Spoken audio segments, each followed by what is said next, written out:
I have here two 25-pound weights.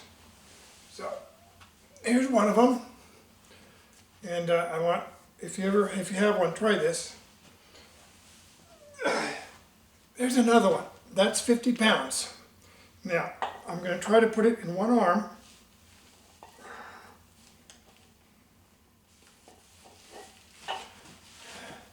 Put it under my arm. That's 50 pounds. Now, if I tried to run with this,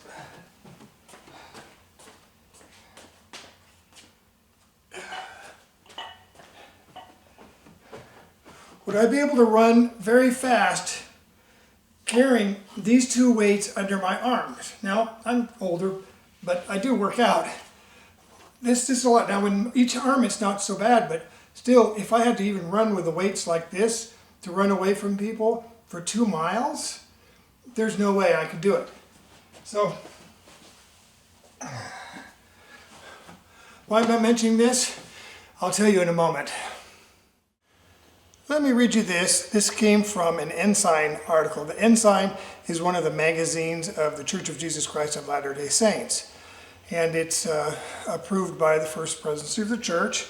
And this was a description of Joseph Smith trying to protect the gold plates. Now, a little really quick background is that Joseph Smith claimed that an angel had come to him and told him about these plates hidden in a hill not far from his home, and he was told to get these plates and to protect them because they were very valuable, because they were gold.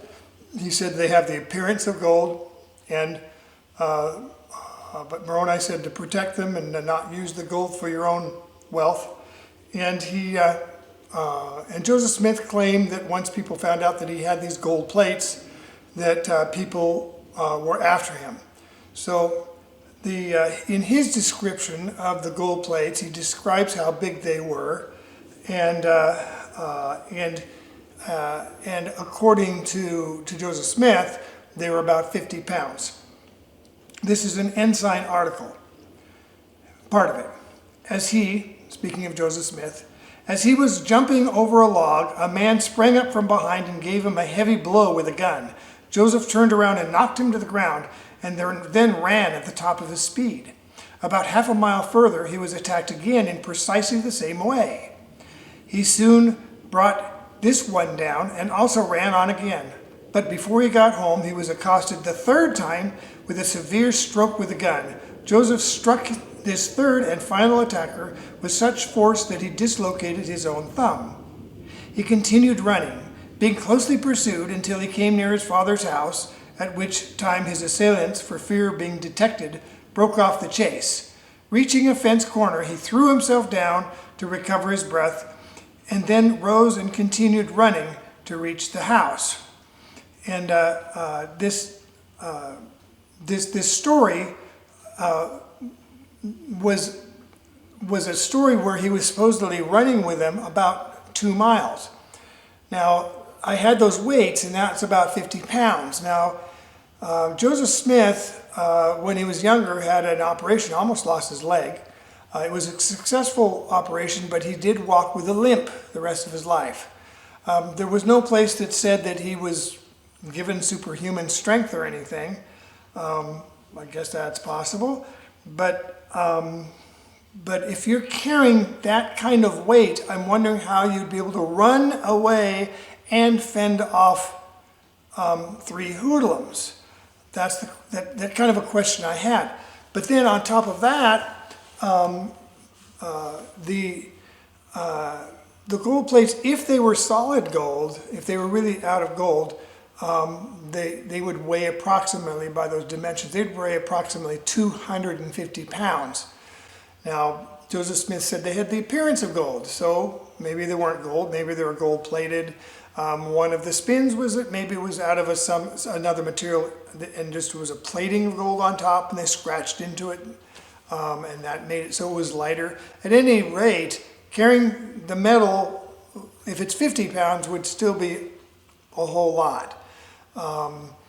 If it was solid gold plates, then there's just no way. And then there's a lot of problems with it being solid gold plates on top of that because gold is so soft. Gold is heavier than lead. It's a very, very heavy material. So it seems like there's some spins there, because maybe they're solid gold, maybe they're not solid gold. I can kind of buy that one, that's okay, that since he said they have the appearance of gold, he didn't actually say they were gold. But we get into spins, and I want to talk a little bit about some of the spins that the church has, that where you believe it one way, but then it doesn't make sense, and so, well, there's an explanation. Here's the explanation. I'm going to go through some of those explanations that I learned while I was growing up as a member of the Church of Jesus Christ of Latter-day Saints. I was born in the 1950s. I grew up in the 1960s and 70s, served my mission in the 1970s. So I'm going to relate to you things that I was taught throughout the time that I was a member. Now, it's not necessarily church doctrine. This is just the way that people would try to explain it. And then it went through the Mormon channels, and different members of the church would use this to try and explain it, and it was done in gospel doctrine classes and different things like that. So this is an understanding that kind of went around to try and explain these things. So let me get my piece of paper and I'll get back to you. Brigham Young was the next prophet after Joseph Smith, and he's the one who led the saints to Salt Lake and settled that area. There were a lot of things he taught that were taught as doctrine. One of them was something called the Adam God theory. Now, I don't need to explain that to you, because the church since then has said that is false doctrine. It's not true, except that the prophet of the Lord is the one who taught that, right? And in general conference. So the way they explained it was that not everything that a prophet says is the gospel truth and is from God, that some of it might be their opinion. So that's the spin. Okay, so then how are you supposed to really know which one's the opinion, which one's not? And the spin now, because there's been things going down the road, is that this the prophet today, the one you have today, that's the one to listen to. But then my question is, well, what about then tomorrow when you have the next one? It means that everything he says today, or not everything, but some of what he says today are not actually true, or not what the doctrine is. I guess that's my question. So, in fact, this would be another issue, was blacks in the priesthood. For 150 years, those who had African blood in them were not allowed to hold the priesthood. And they couldn't go to the temple. They couldn't be sealed in the temple. And this was the doctrine of the church. I can show you three instances where prophets said, this is the doctrine. Well, in 1978, President Kimball changed that and said, the Lord, we're not going to do that anymore. The blacks can have the priesthood. And then, and also they weren't supposed to intermarry. That was, Brigham Young said that to marry someone of African descent, the penalty should be death on the spot. It was pretty severe. Not that they did it, he just said that one. So now, since then, the church over the years, it's been a while since 1978, now they say that, well, that was just a false idea. That was just a policy the church had, and it was just the church was still growing and expanding, and since then God has sort of straightened that out. So 150 years you had all these prophets, and God didn't straighten that out through those prophets. But the spin is that it's because it's being restored slowly. Another spin that's been given by members of the church is that the world wasn't ready for the blacks to have the priesthood because the whole world was racist, and so the church needed to be racist too. And then when culture was ready to move to this, they would do that. Another spin. Again, this is not what the church is saying. This is what people in the church were saying in order to try and to explain it. Things that I heard. So then there was the Book of Mormon. So the Book of Mormon, when I was growing up, they said that all the Native Americans were were the descendants of those in the Book of Mormon, and that they originally came from Israel. They had they were Jewish heritage, and they had that blood in them, and that's where they came from.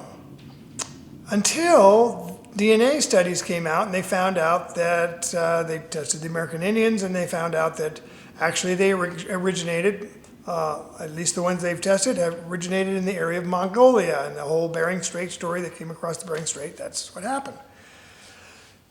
And so then the church actually changed the preface to the Book of Mormon, saying that the Native Americans are that they're among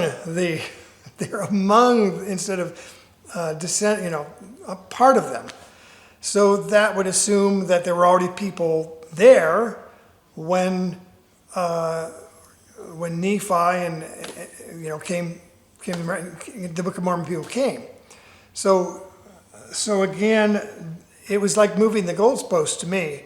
All of a sudden, it was all of them are descendants. Then the DNA comes out. It's like, well, some of them are, and yet they have yet to actually have any provable DNA. There's some, again, spins. We're using pop science to try and say that in some cases, but actually, I'm going to tell you, it's pop science. They have not found any Israeli blood of Israelites out of the DNA of the Native Americans in North or South America so far. There's a spin, and that one's a spin that's troubling. And then, but then let's stay with the Book of Mormon for a minute. There's different translations in the Book of Mormon, and there's different quotes in the Book of Mormon that come from the Bible. They come from the King James Version. Much of Isaiah is in the Book of Mormon. Well, they found some errors in translations in the King James Version, and it's been corrected. Well, but why is it that the uncorrected errors show up in the Book of Mormon? Again, the spin is that, well, when Joseph Smith is translating that part, it was so familiar to him because he had been reading his King James Version that he just wrote it the way the King James Version was. So that's the spin. Again, maybe plausible, right? Okay.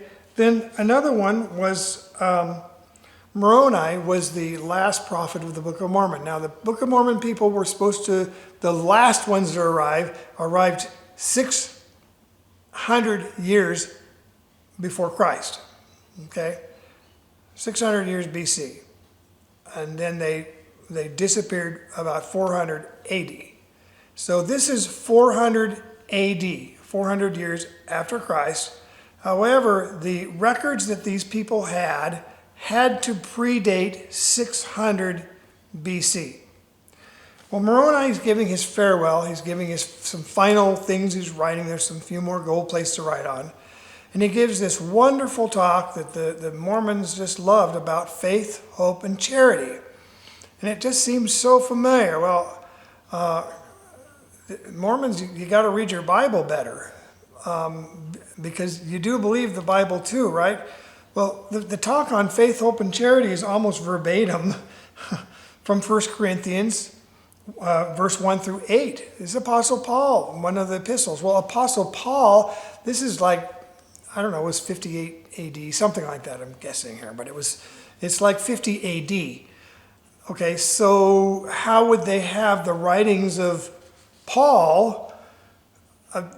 Because they wouldn't have had that. There wasn't communication going back and forth. So how would they have those writings of Paul, which is New Testament, when all they would have had is the Old Testament? Well, there's a spin to it. There's always a spin. And that is that maybe the Apostle Paul and Moroni got it from an earlier writing that's lost now, that somehow it was written and it was something pre-Old Testament. That was the spin on that one. That one's a bit of a stretch, I think. Okay, that's a lot of stretch. All right, then the Garden of Eden in Missouri. That's been, the church is starting to backtrack on that, saying that maybe that's just symbolic. that it wasn't really literal when Joseph Smith said that the Garden of Eden was in Missouri. Maybe that was a symbolic thing instead. Again, I said the church, members of the church. Joseph Smith said that Satan rules the water. Again, this is one the church has backtracked on. So why did he say that? Why did he say that Satan rules the water? Then the other one was the first vision story. The first vision story, Joseph Smith gave at least 4 different accounts, and they're quite different from each other. I mean, there's one personage, and there's 2 personages, and there's a bunch of angels and 2 personages. So which one is it? The story we get is the most recent one, but it seems like he would remember the story better. But there's a spin to it. Maybe the reason why it's different stories, he had different audiences, and so he only felt he should give this part of that story to this audience and this part of that story to the other audience. Well, that's the spin. Again, not very plausible. That's the spin. I'm just saying the spins that I heard. So then there's the temple. The temple ordinances, there's different signs and tokens that happen in the temple, and I'm going to be good and not get into sacred things. That's things that are sacred to Mormons. But there are special secret handshakes and secret things they do in the temple that are symbolic, and those handshakes and the things that happen in the temple are frankly very related to the Masons, and the church will admit that. And the spin that I learned when I was in the 70s on my mission was well, the reason was because the Masons predate way back to the early Egyptians. They were the temple builders of Solomon's temple, and they passed these secrets on for years and years and years. Some of it got corrupted, but it got all passed on, and so that's why it shows up in the temple.